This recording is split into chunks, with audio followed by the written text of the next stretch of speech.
अस्सलाम वालेकुम स्टूडेंट्स, कैसे हैं आप लोग। उम्मीद है खैर खैरियत से होंगे। स्टूडेंट्स, कल मैंने ग्रामर का एक लेक्चर डाला था, पास्ट कंटिन्यूस टेंस। तो टेंसेस के साथ साथ मैं आप लोगों को एक चैप्टर पढ़ा रही हूँ। This is from English for undergraduates BCom BA BSc.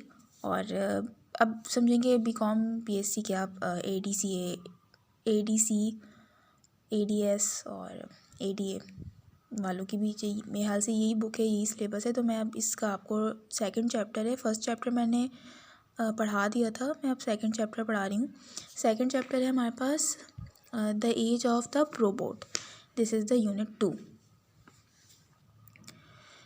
तो चलें बिस्मिल्लाह करके शुरू करते हैं अपना लेक्चर, अपना चैप्टर। तो ये जो बुक में आपके जितने यूनिट्स हैं, इसमें से आपके अक्सर सीन पैसेज आते हैं। तो 5 ईयर में भी आपका ये इसका सीन पैसेज आएगा, जो इस साल इस एडीसी वालों के पेपर होंगे उनका भी आएगा। तो बहुत ज़्यादा ज़रूरी है कि हर पैराग्राफ को आप पढ़ें, समझें और इसकी एक्सरसाइजेस करें, क्योंकि इसकी एक्सरसाइजेस करने से ये होता है कि इंग्लिश इम्प्रूव होती है, इंग्लिश के वर्ड्स मीनिंग हमें पता चलते हैं, और जिसकी वजह से हम अनसीन पैसेजेस के जो क्वेश्चन होते हैं वो हम आसानी से कर सकते हैं। तो बिस्मिल्लाह करके स्टार्ट करते हैं। The age of the probot. ये टॉपिक कहाँ से लिया गया है? From probot and people, the age of the personal probot by Timothy Onight. Timothy Onight जो है ये कनाइट नहीं पढ़ेंगे, ये के साइलेंट है, नाइट।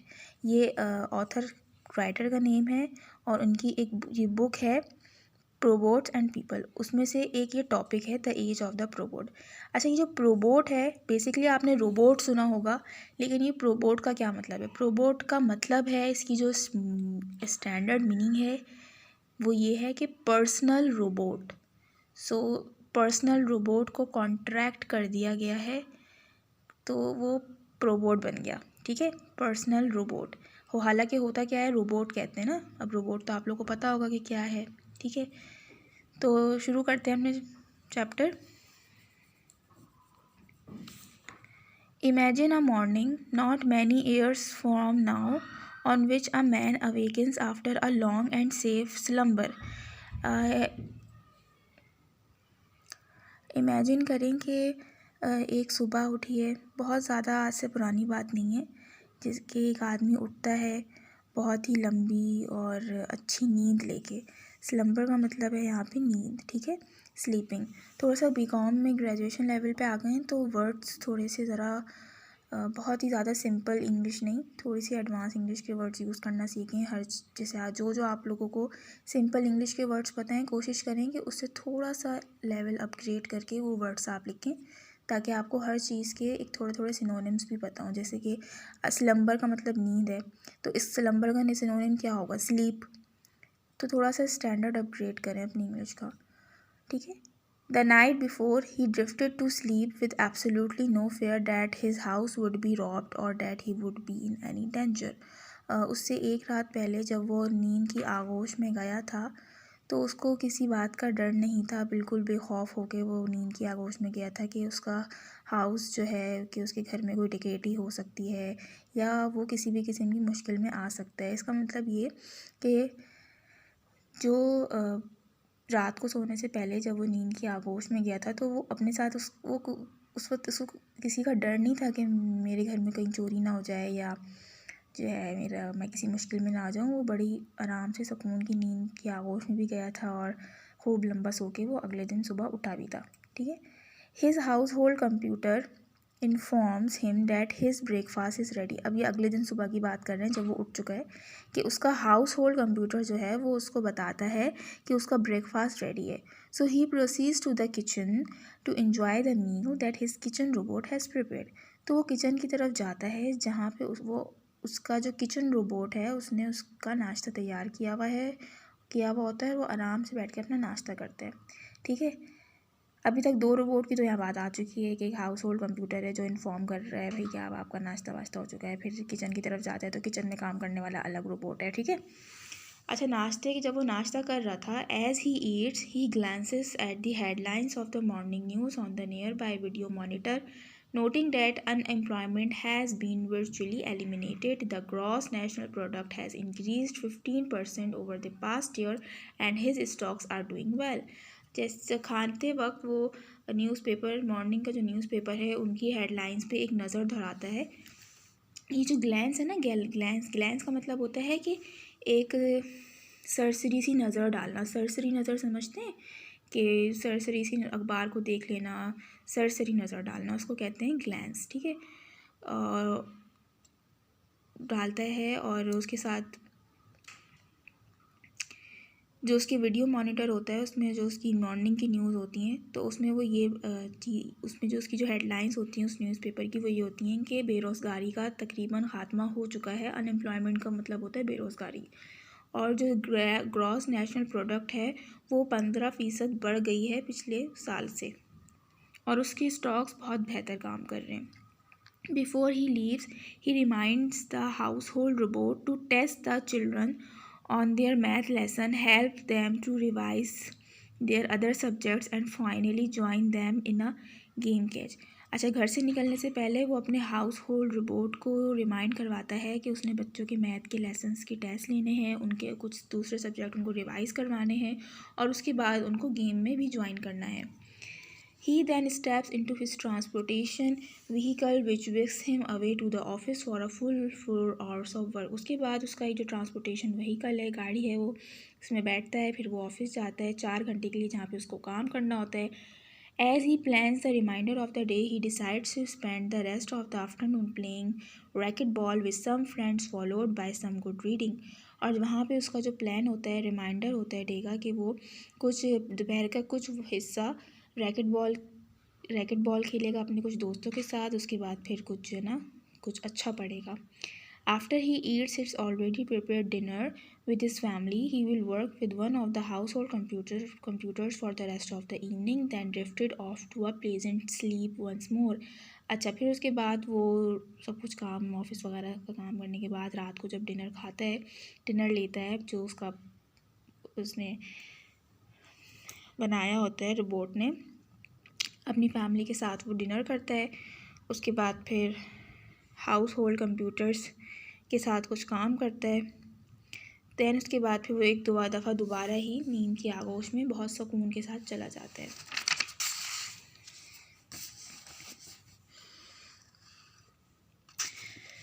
ओके,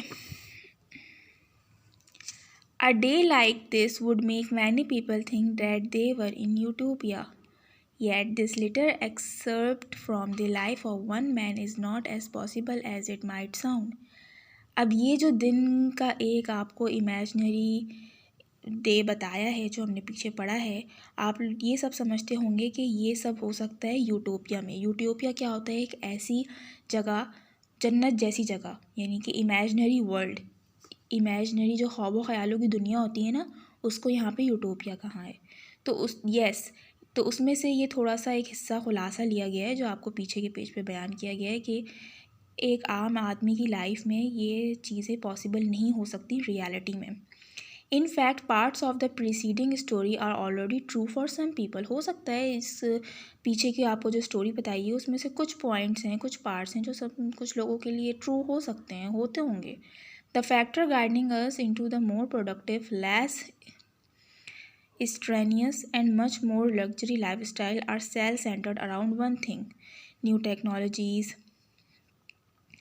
अच्छा, ये जो फैक्टर्स बताए गए हैं पीछे की उसमें कि ये जो पीछे की स्टोरी बताई गई है कि रोबोट जी ये काम कर रहे हैं वो काम कर रहे हैं, तो ये बहुत ज़्यादा प्रोडक्टिव है। हमें ये बताया कि बहुत प्रोडक्टिव है और इसमें हमें कम मेहनत लग रही है क्योंकि लग्जरी बहुत ज़्यादा है, कन्वीनियंस बहुत ज़्यादा है।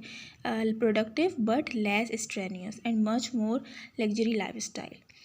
और ये सारी जो लाइफस्टाइल है, लग्जरी, प्रोडक्टिव, रोबोट्स, जो जितनी हाई टेक्नोलॉजी है, ये सब किस चीज़ के गिर्द घूमती है?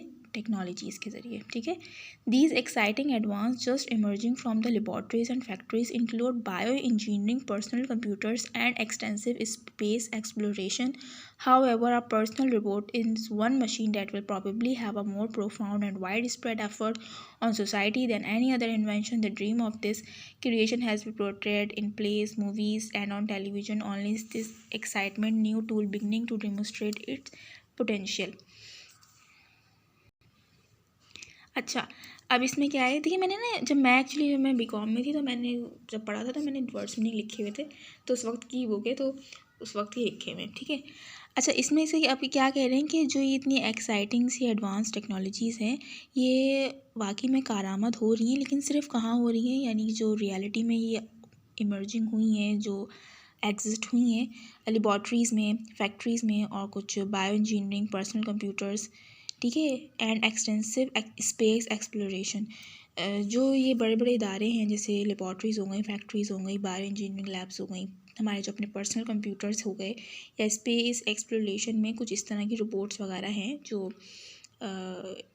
एग्जिस्ट हुए हैं, इन्वेंटेड हुए हैं, जैसे कि कुछ अभी मूवीज़ में भी दिखाते हैं कि रोबोट्स बन रहे हैं. तो लेकिन पर्सनल रोबोट इज़ एक ऐसी मशीन है जो वाइड स्प्रेड, लेकिन पर्सनल रोबोट एक ऐसी मशीन होगी जो जाहिर सी जो सोसाइटी पे बहुत तेज़ी से फैलेगी, और ये इन्वेंशन बहुत एक आम आदमी की ज़िंदगी में भी कारआमद साबित होगी, इफ़ेक्ट करेगी. वो पर्सनल रोबोट जो घर के काम भी करे, हाउस होल्ड कंप्यूटर जिसे बोला गया है. The dream of this creation has been portrayed in plays, movies.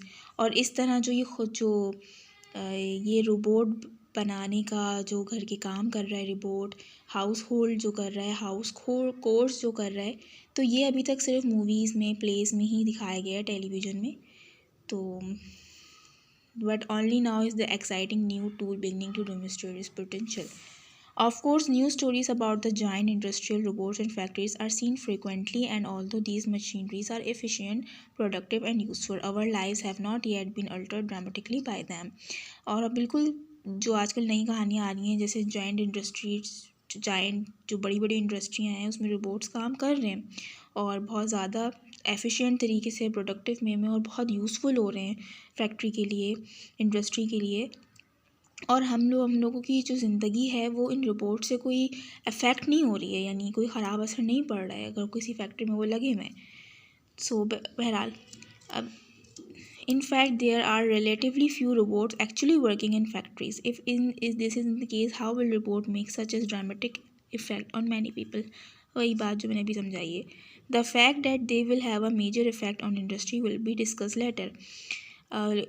Industry में भी बहुत मेजर इफेक्ट पड़ेगा जिसको बाद में डिस्कस किया जाएगा. But the type of the robot that will cause the greatest change is not an industrial but rather a personal robot, और as I like to call it a प्रोबोट.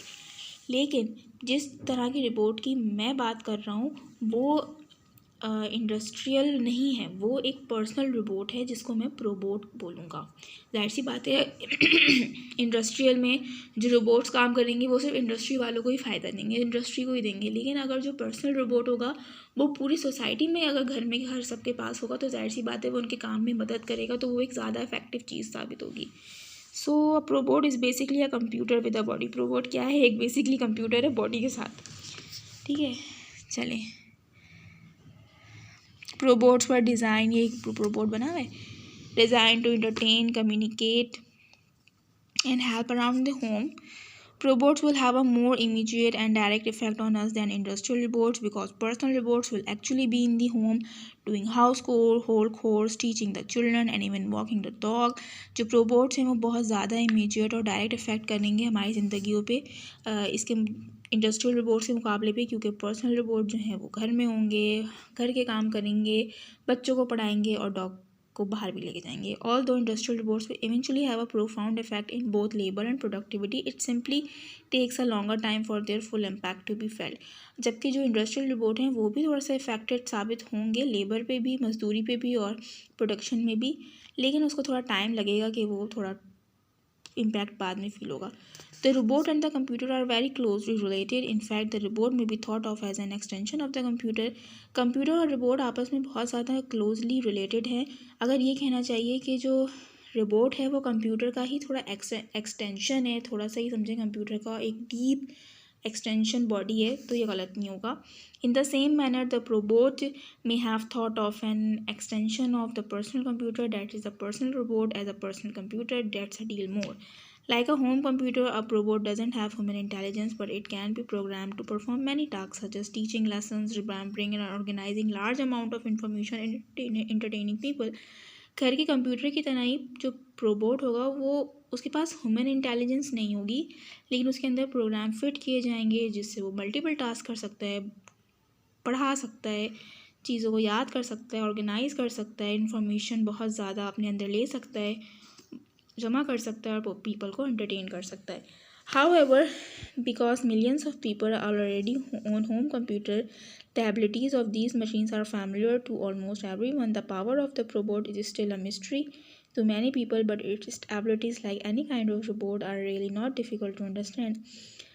However, जो बहुत सारे ऐसे लोग हैं जिनके पास अपने होम कंप्यूटर्स हैं और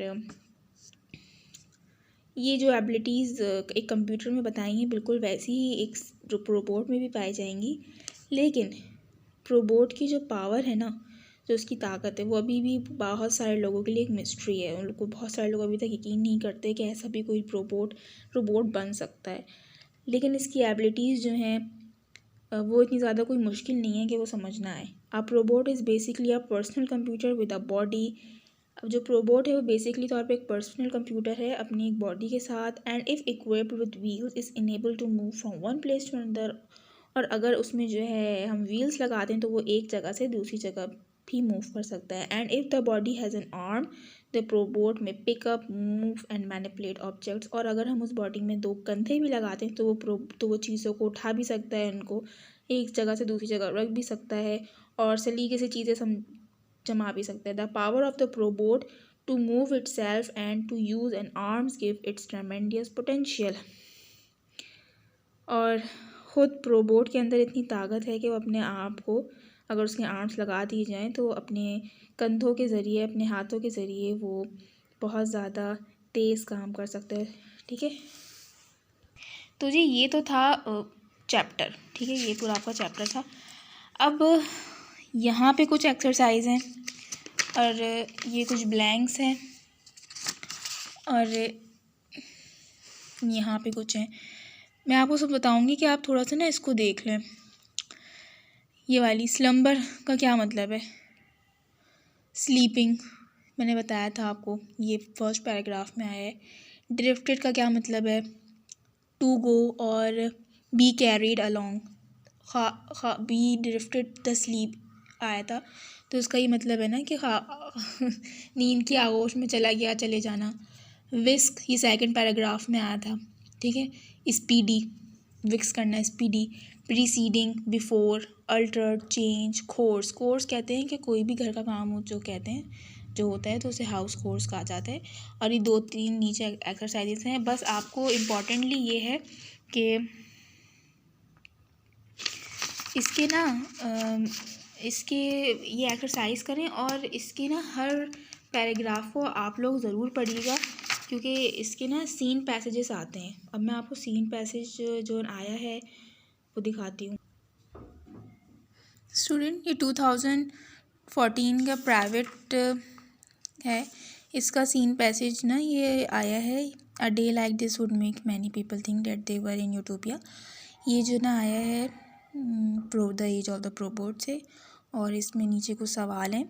identify the text from this passage has been taken. तो आप ये लिख सकते हैं, what do you think the word utopia means. यानी यूटोपिया जो वर्ड है इससे आपकी क्या मुराद है. तो आपने सबसे पहले लिखना है, इसकी मीनिंग लिखनी है कि utopia means the imaginary world. ठीक है, कि विच डजंट एग्जिस्ट, एक ऐसा ख़याली दुनिया जो वजूद में ही नहीं है. ठीक है, और यूटोपिया कि आपने मीनिंग लिख दी. फिर यूटोपिया का एक दिन कैसा होता है उसको आपने थोड़ा एक्सप्लेन करना है. बेसिकली आपको नोट्स आप लेंगे या आप अगर कॉलेज जाते हैं तो उसके नोट्स आपको लिखवाए जाते हैं, तो उसमें ये होगा. What is the connection between Utopia and the title of the text? Mainly, the connection between Utopia and the title of the text is robot, is household computer. कि the title name of the age of robot is exist in the title of the unit, the age of the robot is exist in Utopia. ठीक है। अच्छा, एक बात और कि जो आप पहला सवाल करेंगे ना, identify the text from which this passage has been taken, तो आपने ऐसा नहीं करना this passage has been taken from our chapter unit 2 the age of the robot. ठीक है, ये भी सही है, लेकिन आपने इसके राइटर का नाम ज़रूर लिखना है कि किस राइटर का है और रेफरेंस किस बुक का है। कि फॉर एग्जांपल आप इस तरह लिख सकते हैं, this passage has been taken from our book unit 2 the age of the robot by Timothy Onight. ठीक है, ये यहाँ तक लिखा। उसके बाद आपने ये भी लिखना है, his books the summary of the chapter the age of the robot is the part of his books from his book robots and people. ठीक है, पूरा आपने ये लिखना है कि आपने इसकी बुक की इस राइटर की कौन सी बुक है, कौन सा पार्ट है, वो सब आपने लिखना है, तो ही आपको नंबर मिलेंगे। और बाकी के जो लिखे ना, जैसे 3 नंबर का ये सवाल है, 3 नंबर का ये सवाल है, तो आपने इसकी कम से कम 7 से 8 पेजेस या इससे भी थोड़े ज़्यादा लिखने हैं। और फालतू की राइटिंग मत कीजिएगा, सही सही लिखिएगा। आपके पास जो नोट्स हैं या कुछ भी हैं तो आप उससे देख लें, या फिर मैं आपको हो सकता है इसके कुछ नोट्स दे दूँ, लिखवा दूँ। अच्छा, क्या है, for each of the following words phrases find words phrases with similar meaning.